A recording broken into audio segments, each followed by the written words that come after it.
नमस्कार दोस्तों, तो एक बार फिर से आप लोगों का स्वागत है मेरे चैनल शशि संग शिक्षा में।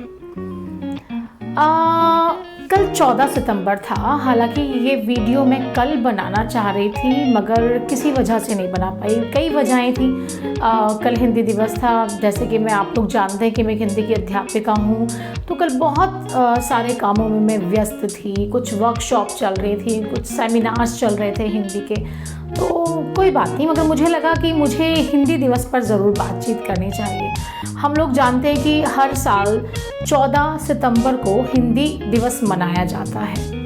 तो ये हिंदी दिवस की शुरुआत कैसे हुई? 14 सितंबर को हिंदी दिवस क्यों मनाया जाता है?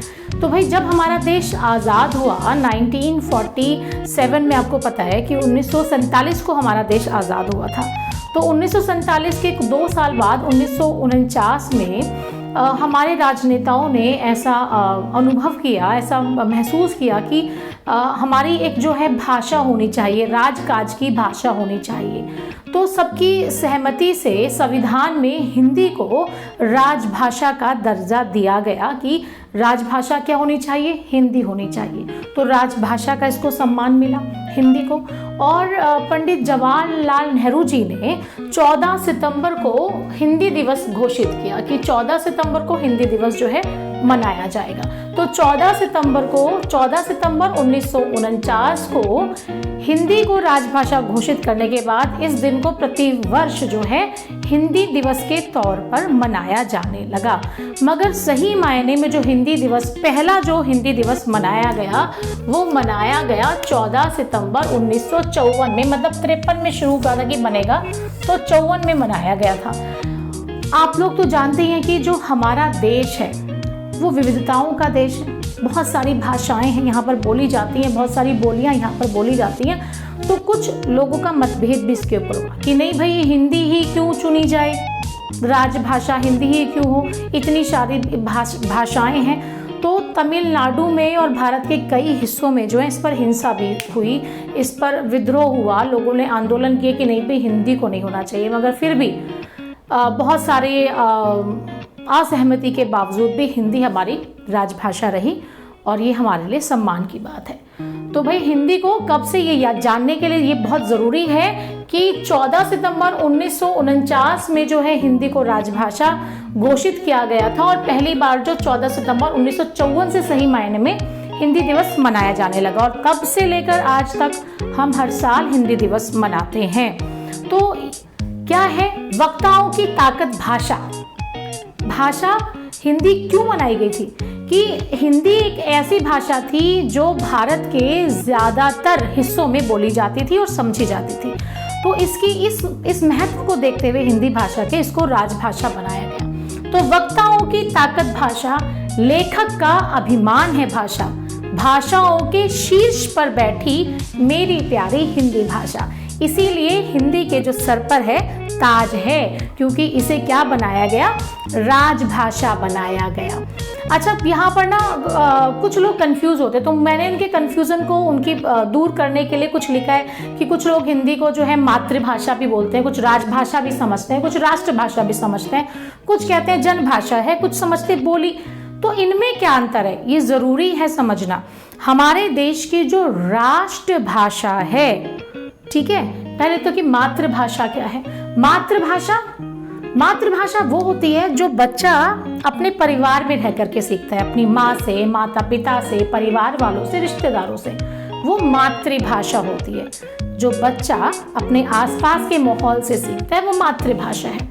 राजभाषा क्या होती है? तो भाई, राजभाषा जो है, जब हिंदी को राजभाषा बनाया गया तो मतलब जितने भी राजकाज के काम हैं, जो भी कार्य होंगे वो राजभाषा में होंगे, हिंदी में होंगे। और ये सही मायनों में मानक हिंदी होती है, हिंदी का शुद्ध रूप होता है। इसमें आप कुछ ऐड नहीं कर सकते, कुछ और शब्दों को आप नहीं ले सकते। तो राजभाषा यानी कि शुद्ध हिंदी, मानक का सही रूप, इसे छेड़छाड़ नहीं की जा सकती, ये राजभाषा है। हिंदी को राजभाषा बनाया गया। मगर हिंदी क्या है? हमारी राष्ट्रभाषा है, हमारा गौरव है। तो राष्ट्रभाषा क्यों? राष्ट्रभाषा जो संपूर्ण राष्ट्र में बोली जाती है, समझी जाती है, तो हिंदी को राष्ट्रभाषा का दर्जा भी प्राप्त है। जनभाषा जन की भाषा, साधारण लोग जो बोलते हैं वो जन भाषा कहलाती है। और ये 5वें नंबर पे आप जो देख रहे हैं बोली, आप जाएंगे ना कुछ कुछ क्षेत्रों के बाद ना उनकी बोलियां होती हैं। आप अगर जाएं अवधी बोली, खड़ी बोली, कुछ कुछ परिवर्तन होते रहते हैं कुछ कुछ क्षेत्र के बाद। तो वहाँ कुछ अपने उनके आंचलिक शब्द होते हैं, अपनी कुछ बोली होती है। तो बोली जो है वो छोटे क्षेत्र पर बोली जाती है। तो ये अंतर है मातृभाषा, राजभाषा, राष्ट्रभाषा, जनभाषा और बोली में, जो मैंने आपको समझाया। तो क्योंकि मैं हिंदी दिवस के ऊपर ये वीडियो बना रही हूँ, तो आप सभी लोगों को हिंदी दिवस की हार्दिक शुभकामनाएं। और मैं आपसे एक और अनुरोध करूँगी कि हिंदी जो है ना, केवल हिंदी दिवस पर शुभकामनाएं देने के लिए नहीं, हिंदी हम सबको हमें अपने व्यवहार में लेकर आनी है, अपने बच्चों को सिखानी है। हमें गर्व होना चाहिए कि हम हिंदी भाषी हैं, और ये गर्व जो है हमें अपने बच्चों से शुरू करना। और कैसे हमें अपने देश में लाएंगे, कैसे, जब शुरू में विद्रोह हुआ था ना, कि हिंदी किस पे विद्रोह हुआ था, अंग्रेजी और हिंदी को लेकर। लोग, बहुत सारे लोग कह रहे थे कि अंग्रेजी को राजभाषा होना चाहिए, राष्ट्रभाषा होना चाहिए, राजभाषा अंग्रेजी हो। मगर नहीं, जब देखा गया भाई, अगर सही मायनों में मैं कहूँ ना, तो अंग्रेज़ों की गुलामी तो ख़त्म हो गई, मगर शायद अंग्रेज़ी की गुलामी अभी है।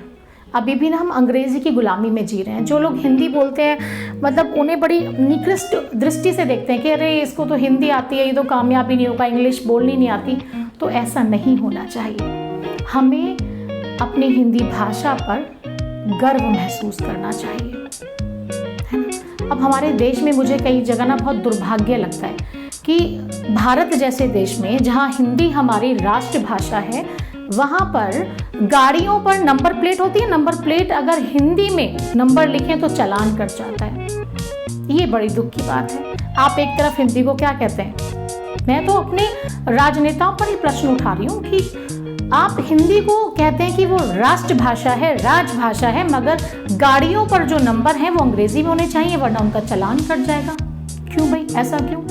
हिंदी नंबर 1 पर है हमारे देश में, कागजों में क्या खाली, मगर मोबाइल पर जब भी कोई मैसेज होता है वो क्या कहते हैं, हिंदी के लिए 2 दबाइए। क्यों भाई, हिंदी के लिए 2 क्यों दबाएं? हिंदी के लिए 1 दबाएं, 2 क्यों दबाएं? अंग्रेजी को दूसरे स्थान पर रखें। पर यह भी दुर्भाग्य है। तो इस दुर्भाग्य को खत्म करने के लिए क्या करना पड़ेगा? आप लोगों को, हमें आगे आना पड़ेगा, है ना। अपनी हिंदी को, हमें हिंदी पर गर्व महसूस करना है, शर्मिंदगी नहीं, है ना। अंग्रेजों की तो गुलामी हमने कब की खत्म कर दी, 47 में आजाद हो गए, मगर अंग्रेजी के हम आज भी गुलाम हैं। क्यों गुलाम है अंग्रेजी के, क्या जरूरत है? तो आप सब लोगों से, जो मेरे व्यूअर्स हैं, जो मुझे सुन रहे हैं, देख रहे हैं, आप सब लोगों से मेरा हाथ जोड़कर अनुरोध है कि हिंदी पर गर्व करें, शर्म ना करें। जितनी अच्छे से हम अभिव्यक्ति हिंदी भाषा में कर सकते हैं ना, उतने अच्छे से हम अंग्रेजी भाषा में नहीं कर सकते। सपने देखते हैं तो हिंदी में देखते हैं, क्या अंग्रेजी में सपने आते हैं आपको? कभी सोचो, कभी देखे अंग्रेजी में सपने आते हुए? नहीं, हिंदी में ही आते हैं। हम जितना प्यार हिंदी में जता पाते हैं अपनी बातों को, उतना अंग्रेजी में नहीं। जितना गुस्सा हमें हिंदी में आता है ना, चाहे मैं अब शब्द ही कहने हूँ, समझ रहे, वो भी हिंदी में दमदार निकलते हैं। तो क्यों हम अंग्रेजी को बढ़ावा दें भाई? हम भारतीय हैं, और हमारी जो भाषा है, जो राजभाषा है, राष्ट्रभाषा है, वो हिंदी है, और वो सभी भाषाओं के सिर का ताज है। तो इस ताज को आप अपने सर का भी ताज बनाएं। तो जय हिंदी, जय भारत, नमस्कार। अगर आप लोगों को मेरा ये वीडियो अच्छा लगा हो, आप मेरी बातों से सहमत हो, तो प्लीज़ मेरी वीडियो को लाइक करना, मेरे चैनल को सब्सक्राइब करना मत भूलिएगा। और अगर कहीं कोई गलती हो गई हो तो क्षमा कीजिएगा, पहले ही माफ़ी मांग लेती हूँ। तो मिलेंगे अगली वीडियो में कुछ एक अच्छी शिक्षा के साथ, कुछ और नए विषय के साथ, शशि के साथ। तो तब तक के लिए बाय बाय।